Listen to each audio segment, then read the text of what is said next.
नमस्कार. सध्या पितृपक्ष चालू आहे. पितृपक्ष म्हणजे काय? तर आपल्या पूर्वजांप्रती कृतज्ञता व्यक्त करण्याचा काळ. असं म्हणतात, की या काळात आपले जे पूर्वज आहेत, ते पृथ्वीवर येऊन आपण त्यांना अन्न, पाणी देण्याची वाट पाहत असतात. सोशल मीडियावर मला एक कविता वाचण्यात आली.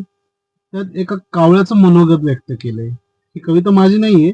मी तुम्हाला वाचून दाखवतो. एका कावळ्याने त्याचं पितृपक्षात जे कावळे येतात पितरांच्या स्वरूपात त्यांनी त्याचं मनोगत व्यक्त केलंय.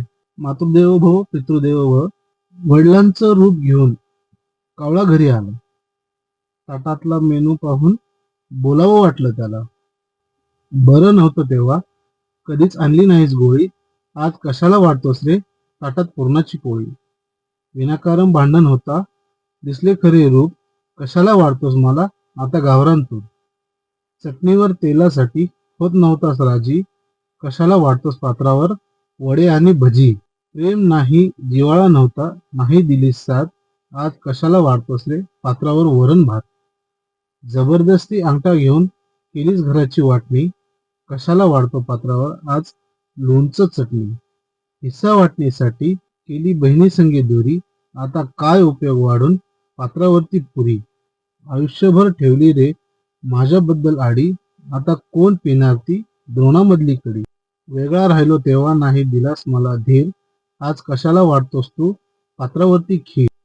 सणासुदीत आणलं नाही मला नवं कापड. आता कशाला वाढतोय कोरडी अन पापड.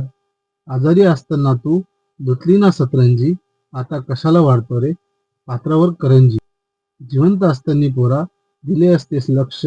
तृप्त झाले असते पूर्वज नसता पितृपक्ष. पितरांचा मिळून तयार होतो पितृपक्ष.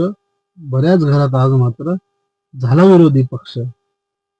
सांगतोय तू राहा सदैव ज्येष्ठांप्रती दक्ष. करावं तसं भरावं लागेल इतिहास देईल साक्ष.